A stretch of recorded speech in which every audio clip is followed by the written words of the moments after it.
दिनैहाय बेयाव नुजाफैनो हानाय गासैबो प्रेस मिडियानि सोद्रोमा बिथांमोननिसिम आंनि गोसो गोरबोनि साबायखर जासिहरनायखौ बावहरग्रोबाय। लोगोसे गोदान बोसोरनि गासैनिसिमबो गाहाम हामलायनायखौ जासिबाय। दिनै जों बेवहाय all BTR venture senior secondary employees association ना मोनसे प्रेस मिट होनो नागिरदों। दा बे प्रेस मिटनि गुबै थांखियानो जाहैबाय थांनाय 28 डिसेम्बर खालि बिटिआर गभर्नमेन्टआ मोन 10 डिग्री कलेजखौ प्रभिन्सियेलाइज खालामबाय। बिटिआर एग्रिमेन्टनि 6.3 खौ मावफुंनायनि जोहैयै दा बे बेलायाव जोङो बिटिआर गभर्नमेन्टनि गाहाय मावफुं सोद्रोमा मुश्रीफ प्रमद बर' सारखौ धन्यबाद होदों बा गोजोननाय जासिदों।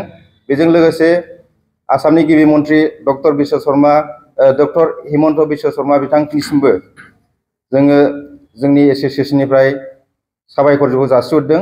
मानोना नैबे जोंनि गोग्लैसोनानै थानाय बिटिआर ओनसोलाव बिथांमोना शिक्षानि महरखौ सोलोंथाइनि महरखौ एसेब्लाबो मोजां खालामनो होननानै बे खामानिखौ आवगायबोबाय।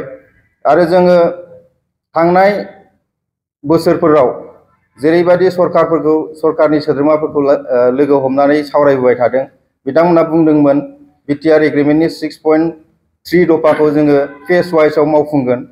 दा बे हिसाबै थांनाय 28 डिसेम्बर खालि बिथांमोना मावफुंबाय। नाथाय जोंनि सिनियर सेकेन्डारि स्कुलफोरा 15 खान दङ जोंनि बिटिआरआव। बे 15 खान सिनियर सेकेन्डारिखौ सेकेन्ड फेजआव मावनो बा सेकेन्ड फेज हिसाबै मावनो होननानै बिथांमोनहा खोथा होदों। दा बे हिसाबै जोङो जथेस्थ' आसा खालामदों सेकेन्ड फेजखौ फैबाय थानाय एमपि इलेक्सननि अर्डिनेन्स जारि खालामनायनि सिगां बिथांमोना मावनायनि मोनसे थिरांथा लागोन होननानै जोङो फोथायनाय दङ। आरो जोङो जोंनि एसोसिएशननिफ्राय खुब खम समनि बिथोराव जोंनि बिटिआरनि चिफ प्रमद बर' सारखौ लोगो हमनो थाखाय थांखि लादों। दा बिथाङा जोंजों सावरायनो थाखाय खोथा माला होयो जोङो एपइन्टमेन्ट लानोबो सेस्था खालामबाय थादों। दा जियानो जाया मानो फैबाय थानाय समाव जोंनि नैबे 15 खान जे भेन्चार सिनियर सेकेन्डारि स्कुल दङ बेखौ थाबैनो प्रभिन्सियेलाइज खालामनो थाखाय जोङो दिनैहाय बे प्रेस मिटनि गेजेरजों दाबि दैखांदों। आरो जुदि बियो फैबाय थानाय बिसायख'थिनि सिगां माबा मोनसे थिरांथा लाजायाब्ला जोंबो जोंनि एसोसिएशनाबो माबा मोनसे राहा लानो थाखाय बायध'था जागोन। जों बेखौ दिनै नोंथांमोननि गेजेरै फोसावबाय। गोजोन्थों। रिएक्सनाथ' बावहाय जेखौ सिनियर सेकेन्डारियासो सिगांमोन, सिनियर सेकेन्डारिखौ माने हायार इडुकेसनखौ लानो थाखाय सिनियर सेकेन्डारिफ्रा खुब इम्परटेन्ट हिसाबै बेखौनो सिगां गायसनग्रोनाय जादोंमोन आवगायनिफ्रायनो।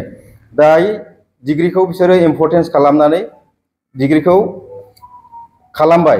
बावहाय जोंहा बुंनो गोनां जेबो गैला। जों बरंस' वेलकाम खालामदों बिथांमोननि बे खामानि मावनायखौ। 6.3 खौ जे मावफुंबाय एसेब्लाबो मावजेनबाय होननानै जोङो वेलकाम खालामबाय। दा बेजों लोगोसे जोंनि नैबे थालांनाय जाय बुस्थुआ जोंनि हायार सिनियर सेकेन्डारि नङाब्लानो डिग्री कलेजाव थांनायनि जेबो लामायानो गैया। ओंखायनो सिनियर सेकेन्डारिफ्राव आरो जोंनाव जेसेबां स्कुलफोर दङ बेयाव नांगौखिनि छात्र संख्या दङ, इनरलमेन्ट दङ। गासिबो सिनियर सेकेन्डारि स्कुलफोरावहाय नांगौनि बारा इनरलमेन्ट दङ। दा बे हिसाबै जोंनो नैबे एमपि इलेक्सननि सिगांनो जोंखौ माबा मोनसे खालामनांगौनि बिथांमोना खोथा होयोब्ला गाहाम।